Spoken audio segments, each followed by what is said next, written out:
বাংলা অনুচ্ছেদ প্রবন্ধ রচনা শিষ্টাচার ও ছাত্র সমাজ। এই রচনাটি নবম শ্রেণী থেকে দ্বাদশ শ্রেণী পর্যন্ত ভীষণ ইম্পর্ট্যান্ট। তোমরা খাতার ঠিক মাঝ বরাবর হেডিং করবে শিষ্টাচার ও ছাত্র সমাজ। 1 নম্বর পয়েন্ট, ভূমিকা। মানব জীবনের একটি অমূল্য সম্পদ হলো শিষ্টাচার। এটি মানুষের চরিত্রের সৌন্দর্য প্রকাশ করে এবং সমাজে মর্যাদা অর্জনে সাহায্য করে। শিষ্টাচার মানে শুধু সৌজন্যমূলক কথা বলা নয়, বরং আচরণ, ব্যবহার, কথা ও কাজের মধ্যে শৃঙ্খলা ও ভদ্রতা বজায় রাখা। পশ্চিমবঙ্গের মতো শিক্ষিত ও সাংস্কৃতিক রাজ্যে ছাত্র সমাজের মধ্যে শিষ্টাচারের চর্চা বিশেষভাবে গুরুত্বপূর্ণ, কারণ ছাত্ররাই আগামী দিনের নাগরিক ও সমাজ গঠনের প্রধান ভিত্তি।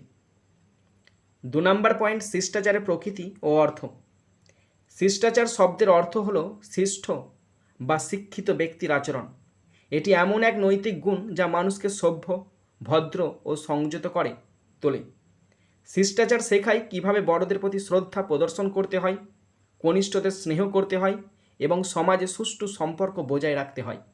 এটি শুধু বইয়ের শিক্ষা নয়, বরং মানবিক শিক্ষার মূল অংশ। পশ্চিমবঙ্গের প্রাচীন শিক্ষা প্রথা ও পরিবার ব্যবস্থায় এই শিষ্টাচারের চর্চা গভীরভাবে নিহিত আছে। 3 নম্বর পয়েন্ট, ছাত্র সমাজ ও তাদের ভূমিকা। ছাত্র সমাজ হলো একটি দেশের ভবিষ্যৎ নির্মাতাদের দল। তারা যেমন বিদ্যালয়ে জ্ঞান অর্জন করে, তেমনি সমাজে নীতি, আদর্শ ও চরিত্রের প্রতিফলন ঘটায়। পশ্চিমবঙ্গের ছাত্রছাত্রীরা সাহিত্য, সংস্কৃতি ও মানবিকতার দিক থেকে সর্বদাই দেশকে সমৃদ্ধ করেছে। কিন্তু এই ভূমিকা সার্থক করতে হলে তাদের জীবনযাপনে শিষ্টাচার অপরিহার্য। যে ছাত্র শিষ্টাচার মানে, সে শিক্ষক, সহপাঠী ও সমাজের কাছে সম্মান অর্জন করে। 4 নম্বর পয়েন্ট, বিদ্যালয়ে শিষ্টাচারের প্রয়োজনীয়তা। বিদ্যালয় শুধুমাত্র শিক্ষার কেন্দ্র নয়, এটি চরিত্র গঠনেরও কেন্দ্র। সেখানে ছাত্রদের মধ্যে পারস্পরিক শ্রদ্ধা, সহযোগিতা ও শৃঙ্খলা বজায় রাখা প্রয়োজন। শিক্ষককে অভিবাদন করা, ক্লাসে মনোযোগ দিয়ে শোনা, সহপাঠীদের সঙ্গে ভদ্রভাবে কথা বলা, এসবই বিদ্যালয়ের শিষ্টাচারের অংশ। পশ্চিমবঙ্গের বহু বিদ্যালয়ে সকালবেলার প্রার্থনা, পরিষ্কার পরিচ্ছন্নতা ও যৌথ কাজের মাধ্যমে এই শিষ্টাচার শেখানো হয়। 5 নম্বর পয়েন্ট, পরিবারেই শিষ্টাচারের শিক্ষার সূচনা। শিষ্টাচারের প্রথম পাঠ শুরু হয় পরিবারে। বাবা মা, দাদা, দিদি, ঠাকুরদা, ঠাকুমার আচরণ থেকেই শিশুরা ভদ্রতা শেখে। বাড়িতেই বড়দের সম্মান করা, অতিথিকে আপ্যায়ন করা, প্রতিবেশীর সঙ্গে ভদ্র ব্যবহার করা, এই ছোট ছোট শিক্ষাই ছাত্রদের জীবনে স্থায়ী প্রভাব ফেলে।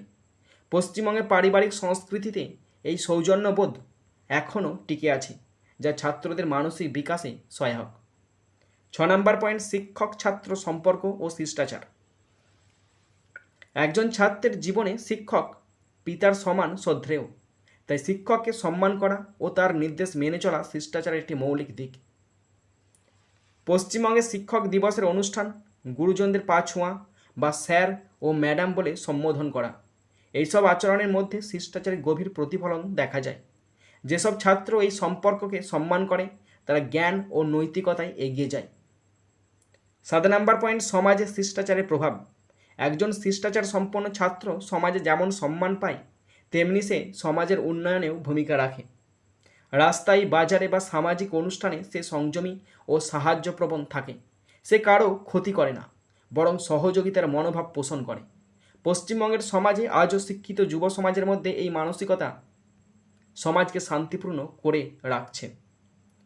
8 নম্বর পয়েন্ট, আধুনিক যুগে শিষ্টাচারের অবক্ষয়।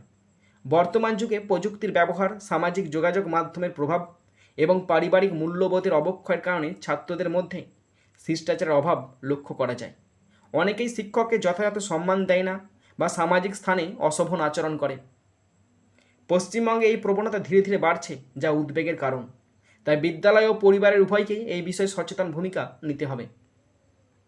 9 নম্বর পয়েন্ট, শিষ্টাচার গঠনে শিক্ষা ব্যবস্থার ভূমিকা। শিক্ষা ব্যবস্থা কেবল জ্ঞান দান নয়, চরিত্র গঠনের অন্যতম মাধ্যম। বিদ্যালয়ের পাঠ্যসূচিতে নৈতিক শিক্ষা ও জীবনের মূল্যবোধ শেখানোর বিশেষ ব্যবস্থা থাকা উচিত।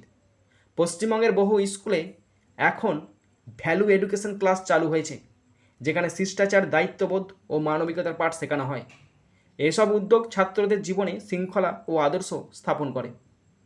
10 নম্বর পয়েন্ট, আদর্শ ছাত্র জীবনের চিত্র। একজন আদর্শ ছাত্র সর্বদা সময়নিষ্ঠ, ভদ্র, পরিশ্রমী ও বিনয়ী। সে কখনো মিথ্যা বলে না, অশোভন আচরণ করে না এবং সবসময় শৃঙ্খলিত থাকে।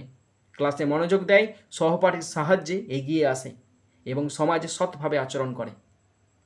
পশ্চিমবঙ্গের ইতিহাসে বহু মহান ব্যক্তি যেমন রবীন্দ্রনাথ ঠাকুর, নরেন্দ্রনাথ দত্ত, বিবেকানন্দ ছাত্র জীবনে এই শিষ্টাচারের মাধ্যমে নিজেদের উন্নতির পথে এগিয়েছিলেন। শেষ পয়েন্ট, 11 নম্বর পয়েন্ট, উপসংহার। শিষ্টাচার হলো মানব জীবনে অলংকার, আর ছাত্র জীবন তার বিকাশের শ্রেষ্ঠ সময়। যে ছাত্র শিষ্টাচার অর্জন করে সে সমাজের জন্য অনুকরণীয় দৃষ্টান্ত হয়ে ওঠে। পশ্চিমবঙ্গের ছাত্র সমাজকে যদি সত্যিকার অর্থে দেশের উন্নয়নের পথে এগিয়ে যেতে হয়, তবে তাদের চরিত্রে শিষ্টাচারের আলো জ্বালাতে হবে। বিদ্যালয়, পরিবার ও সমাজ তিনটি স্তরেই যদি এই শিক্ষা দেওয়া যায়, তবে একদিন আমাদের সমাজ হবে ভদ্র, সংযমী ও সুশৃঙ্খল।